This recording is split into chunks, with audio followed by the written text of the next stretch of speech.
Telling Christmas Day today, Mahlako Komane, telling that story of the Ntuli family. Very good evening to you, Mahlako. Thanks for your time. I mean, this just about paints a picture of the South Africa that we live in, the haves and the have-nots. And you went out to go and profile the Ntuli family. Yes, definitely, Criselda. I mean, when you go to this area, in fact, as you drive in from KwaMhlanga, just after Umloto Road, you start seeing that, for other people, it's really an exciting season, an opportunity for families together.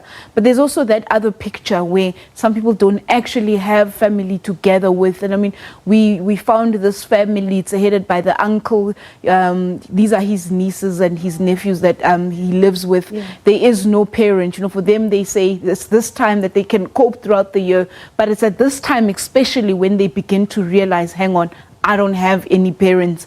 Christmas doesn't have that particular meaning that it used to have. Even the uncle himself, without any parents, his mom is late, his father saying that I don't know when we last had a Christmas where we could say this is really Christmas. Yeah.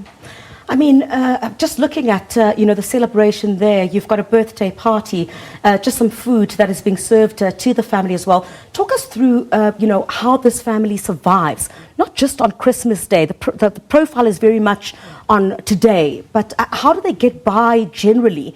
I'm looking at the young kids there who, in that clip, also spoke about not having that love of family, of a mother, in particular during this time. Well, obviously the needs, they're both emotional and material, as you correctly say. I know that they say we get help from neighbors. The uncle saying at times he is able to secure some, temporary jobs that he'll get here and there. But should that happen, nothing really happens beyond that. Some neighbors, obviously we have teenage girls, they're adolescents, and also when he says that when they go on their menstrual cycle, some neighbors have to help should he have not gotten anything that month. It's really, really terrible, I think also. But he did say that the two children which are under 18, one I think is 14, the one that turned 14 today, as well as a 16-year-old, saying that they would get I think a grant, but obviously that has its limitations. That there's only so much that you can do. They have to put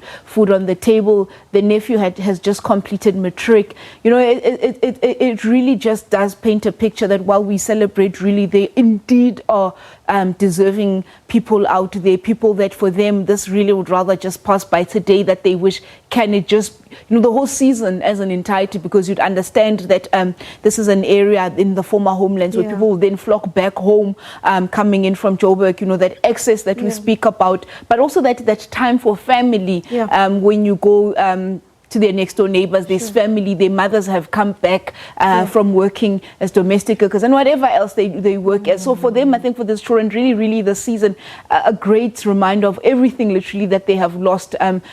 All of them speaking about, I miss my mom. Had my mom been here, perhaps there would be a better Christmas. Even the little girl, she was 13, obviously turning 14, saying that it really hurts me because they have friends. The friends will be like, oh, my mom and I are going to do this. My parents are going to do this for you. It hits hard. It hits hard. There is no living parents. You can't go and wake them up in the grave. I mean, these are parents where their parents were involved in their life, but things not so much. They are really reliant on the help perhaps of relatives, as well as neighbors and the community as a whole. I mean, it's really terrible. You go to the nearby mall, the Polar Mall, it is packed to capacity literally today. It was packed to capacity. You're on the streets. So, and I mean, they're not even far from this. You can see the movement and excitement of Christmas.